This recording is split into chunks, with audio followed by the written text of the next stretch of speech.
Okay, so the last part of doing a sadhana is the shortest, possibly smallest amount of time that you'll spend. It's the most important, and that's prayer.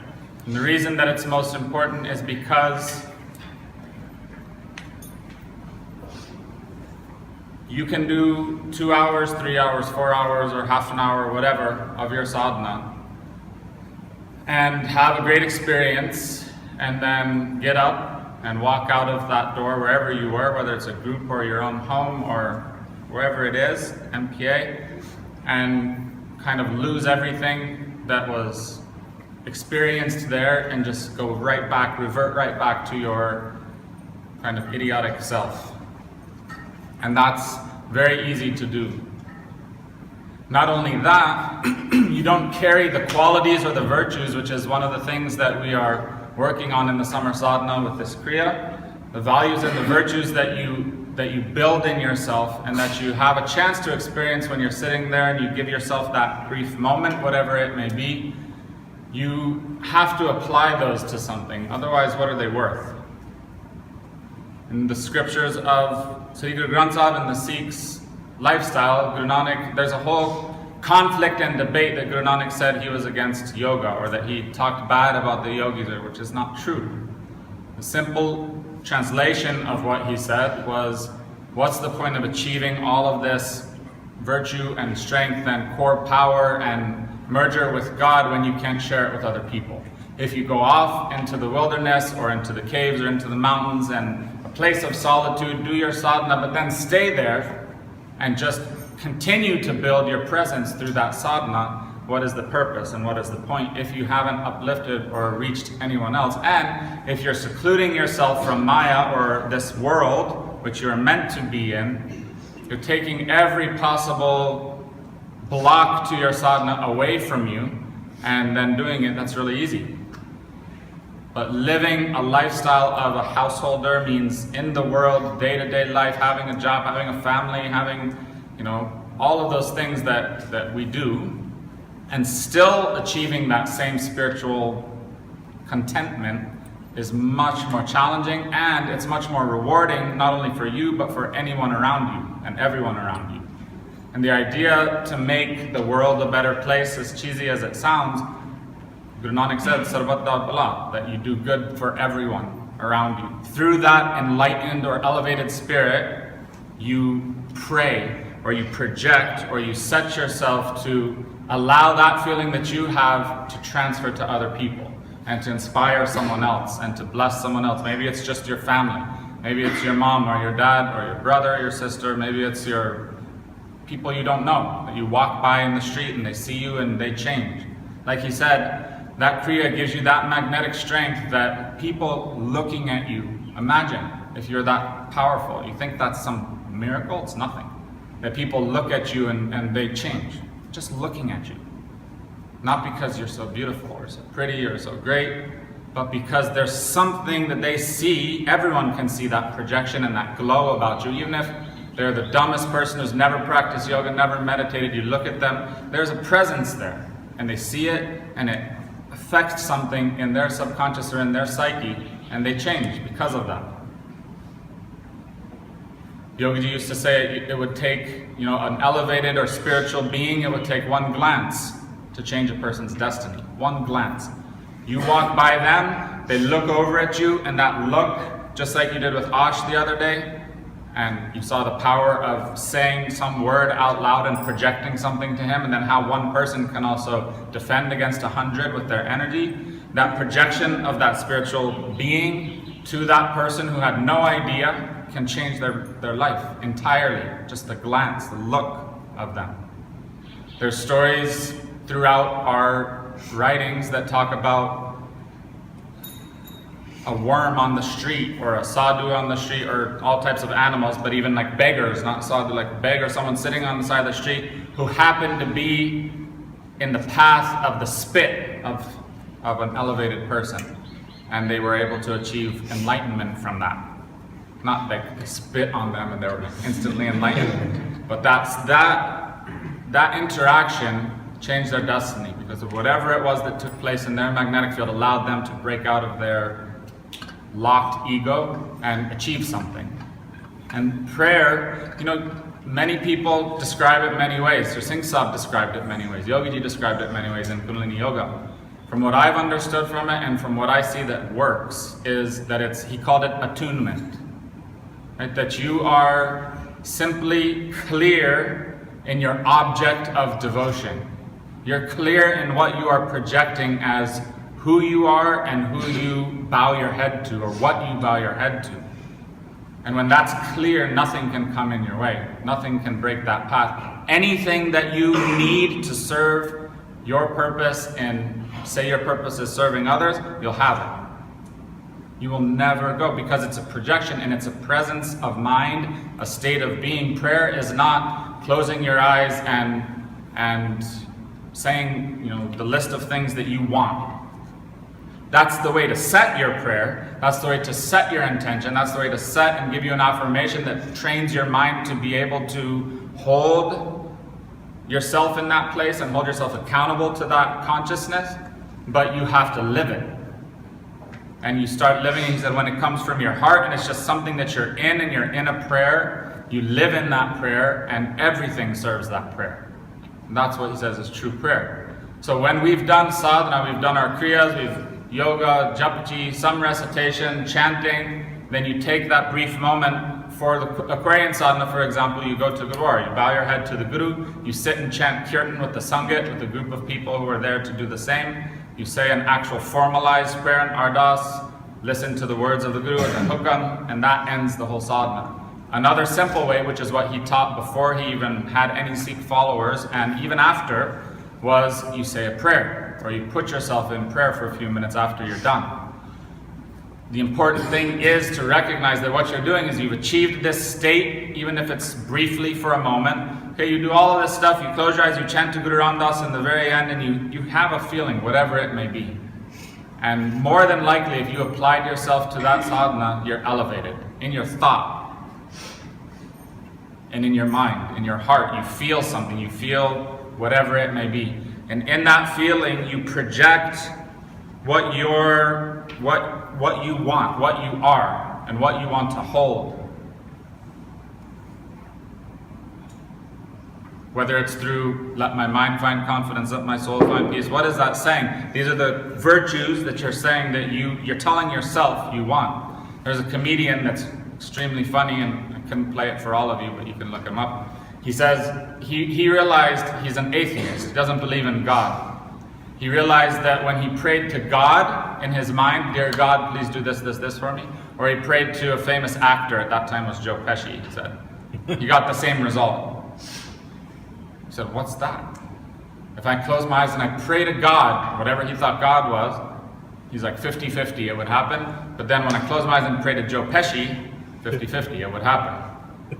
Didn't make any difference. Why? That makes perfect sense with what Yogiji is saying, because it's not about who you're praying to or what you're praying to, and the whole concept of praying external to you, to something outside of you, is foreign to Kundalini Yoga. It doesn't match with the ideals and the philosophy or the experience of Kundalini Yoga. You can't experience anything outside of you. How can you? You can only experience, Satnam Rasayan teaches you that, what's inside of you, and your reaction to things outside of you, which is inside of you. Okay, so if that's all true, then your prayer is to you. And that's what he said. Your prayer is to yourself, not to God outside of you. Your prayer is to set an intention for, in that space when you are feeling closer to what God may be like within you, you set your projection and then you hold that throughout the day. Not just that one moment. Again, try sadhana, do that, don't do a prayer, go out and have your day, and then try it and set yourself, even for 5 minutes, sit and make anything up or read one of Yogiji's or whatever, but even just say, let my mind find confidence, but saying it to yourself with meaning and you're really feeling that, let my mind find confidence, let my soul find peace, let me fulfill my life's purpose, let me live my life with the attitude of gratitude. And you remember, say it 5 times and it's ringing in your ears and you hear those words, confidence, peace, life's purpose, destiny, whatever, and what is the next one? Attitude of gratitude.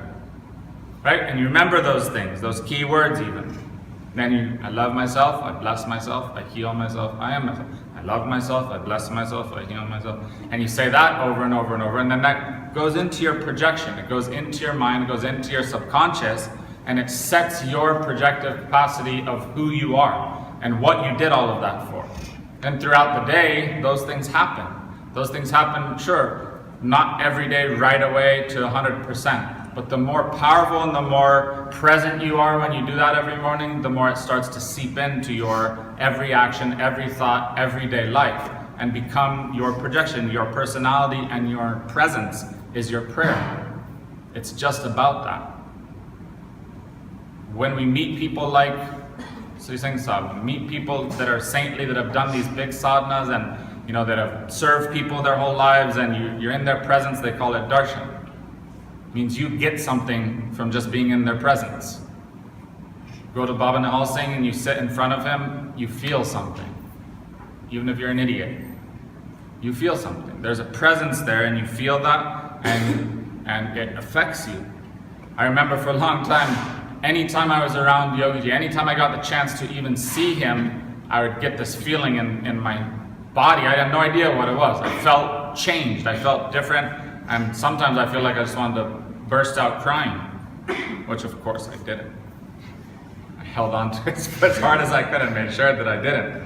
But that was a feeling, right? An overwhelming feeling of emotion that was an opening, like a feeling of expansion.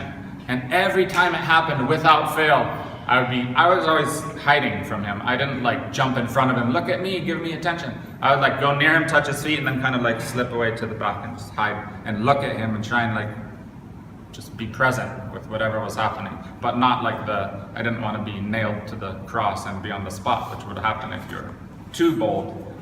So I sat there, and every time I started to feel that feeling, he'd look at me immediately. Every time. Look over at me. Sometimes I just look and just like, okay. But to me, it was an acknowledgement. Okay? You feel that, that's what it is. You feel that, it's just everything. Some small look, some little head nod, some wink, then he would say something sometimes. Sometimes it would be very uplifting, sometimes it would just be nothing, whatever it was.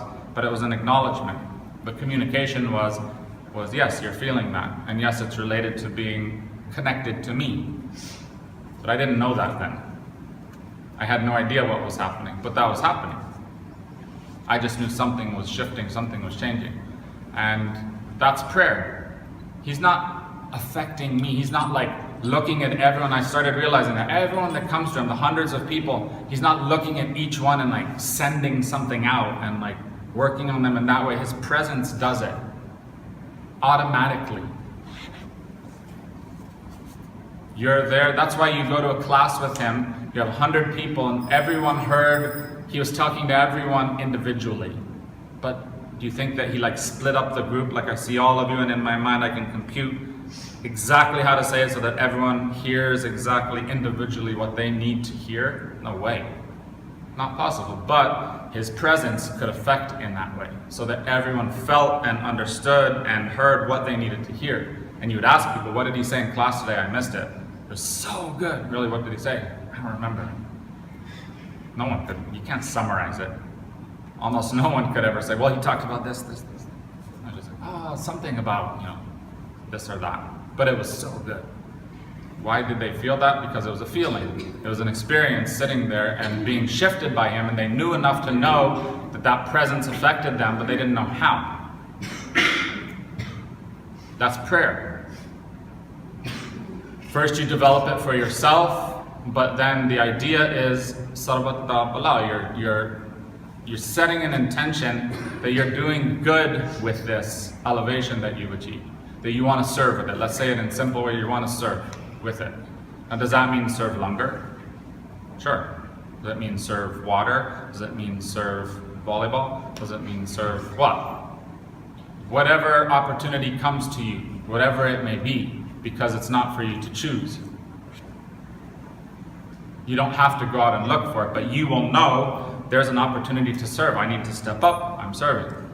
And each time you do that, you're sharing that prayerful experience that you achieved, and it multiplies by 1,000-fold within your own experience and within that person's experience. Kundalini Yoga is pay it forward. You can't, if you look at the life and the experience that Sri Singh Sahib had, you cannot take it, achieve it yourself, and then do nothing with it, because you'll achieve nothing. And whatever you achieved is worth nothing. Simple. People who have done that, they're gone. And they were great yogis. Gone. Never hear of them. Never did anything with it. Prayer is what you do with it. Sri Singh Sahib said, in his life, why did he have to come to the West, to America, the most undeserving people and country, to give this technology that was a locked secret for thousands of years? No one knew it. Why go to America and decide to give it to Americans for free as the most undeserving people? He even said this was the most undeserving group of people that I could have given it to. Why? Because he knew his own experience was in his life or past life or whatever it was, in some interaction, someone came to him looking to be served. He had the capacity to serve them through these teachings, and he said no. He denied them. Therefore, his karma was to give all the people, because he felt they weren't deserving, therefore his karma was to give all those who were most undeserving freely and give his life to it. He was trapped. But he understood the calculation and knew that that was how he could balance that. With Kundalini Yoga, it's like that. You elevate yourself, you develop this consciousness and this grit within you. All of this is for nothing. It's not for you. It's for nothing if you don't use it to serve and use it to uplift other people, however the opportunity presents itself. That's what prayer is. And when you set yourself in that prayer in the morning and in that projection, the more clear space you are to project that, the more clear and refined your prayer becomes. Look, I only know basketball because that's what I enjoy and play, but people like the best players in basketball, Michael Jordan and Kobe Bryant and people like that. A lot of times you think they're just natural. They're just athletes, so they were really good. That's not true. You hear stories about them getting there 4 or 5 hours before everyone else and shooting 500-600 times to just warm up. And then everyone comes for practice and they practice. And then everyone goes home and they stay back and cool down by practicing a little more. And they play with they set this intention and this projection in their mind that they are not going to fail, they are not going to be defeated, they're going to achieve being the best, and they do it through that pure intention and will and repetition. And they see them. You see these people like Tony Robbins, who talks about, or the Secret, right? They talk about drawing it to you. What's it called? What's that word? Attraction. Law of attraction. Right? Where you project out what you want and it comes to you. It's the same concept, it's the same idea. But the more pure, if you're projecting, I want a nice motorcycle, then yeah, maybe ultimately that's what you'll get. The object of your projection and your devotion and your love is what you ultimately end up expanding through sadhana and creating a purity in that, so that what you're projecting for is ultimately much higher than a worldly desire. And funny enough, at the same time, all of those desires happen like that, without any effort. They run to you and they fall at your feet. That's the idea. There's a meditation that we're going to do that is to purify it's called Isht Sodhana. You may have done it before. Dharti hai, Akash hai, Guru Ramdas hai. Dharti is the earth, Akash is ethers or sky or the heavens or whatever you want to call it, and Guru Ramdas. Okay? It's pretty simple, but why it's important related to prayer is because what it does is Isht Sodhana means purifying your Isht, which is the object of your devotion and your desire and your worship. So you could say God, but not really. You could have love and that desire and affection for your wife or for your boyfriend or husband or for a new bike or for something stupid like that, something small. Right? But this purifies that automatically within you so that your prayer is extremely effective. And your prayer, again, means that projection and intention that you set every day and hold throughout the day. It's not just when it doesn't mean you don't say, please do this, please do that. We stand with folded hands and we say, we bow our heads to the Ramdas, please give us whatever. Chardi Kala, let us be healthy, happy, holy, bountiful, blissful, beautiful. All these different things that we say help us in our exams. When we have a good day. Sometimes you just say stuff because it sounds good. But when you're sitting and the more you refine that, it starts to be part of like what you are. And it starts to be something that you carry with you. That's what prayer is. And it helps you project to serve other people with what you've achieved, which only multiplies the effect of what you achieve. You close your eyes, look at the third eye point inside, and it's a visual meditation, and you have to do this. It's a secret to it, but it's very, very important. From your navel point down, or out, you could say, you visualize gray, like a deep, rich, earthy gray. And you say, Dharti hai, D-H-A-R-T-I, Dharti. Dharti hai, it's going to be on the tape, so you'll hear it. Dharti hai, and you hold it. So you're looking at your third eye point, and you say, Dharti hai, and you envision this rich gray out of your navel. Akash hai, you envision this sky, beautiful, deep, rich sky blue out of your third eye. And then you go and you hold both of those. Don't let it go. Don't say Dharti hai, and forget about that. Akash hai, and forget about that. And then say Guru Ramdas. But it's Dharti hai, and then you hold this gray.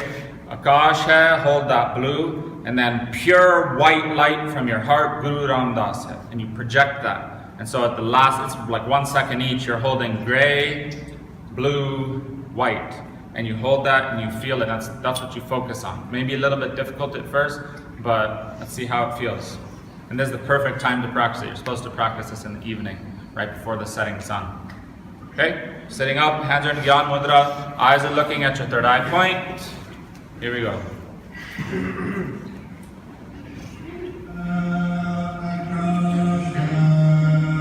And it's one breath for all three. So inhale deeply.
from the navel, blue from the third eye, white from your heart.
Exhale.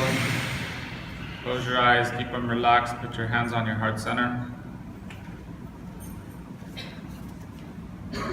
First listen, just listen for the first minute. Then join in when I ask you to.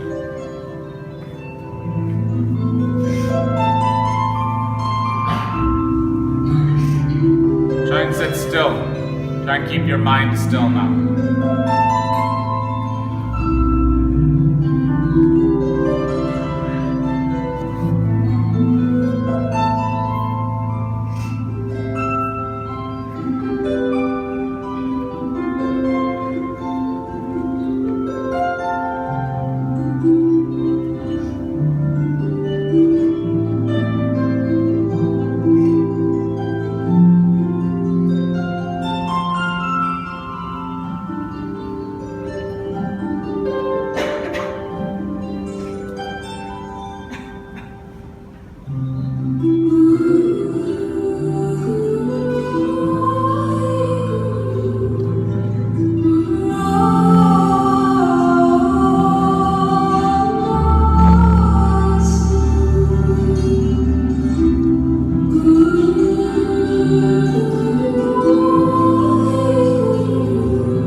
Join in.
I can say with 100% clarity that there's not a single person here at this school who's not meant to be here.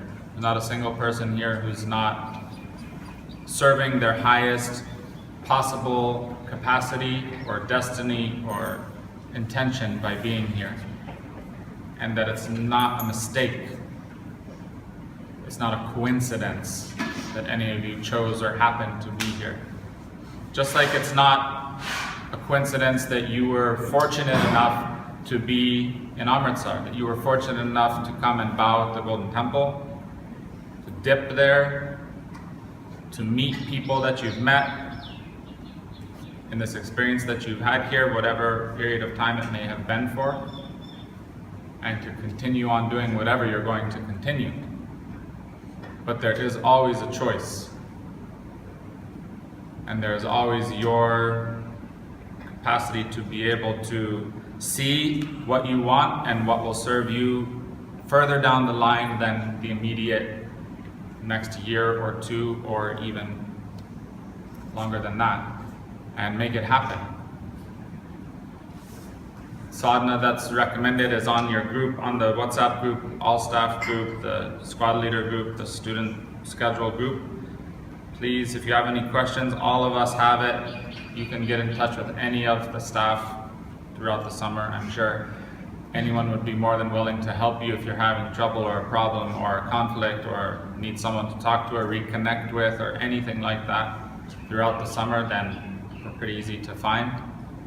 And have a great summer. It's a short 2.5 months if you're coming back here, but keep yourself grounded and focused for at least that morning effort. Set your projection through your prayer, and then enjoy the rest of your day. You can't go wrong after that.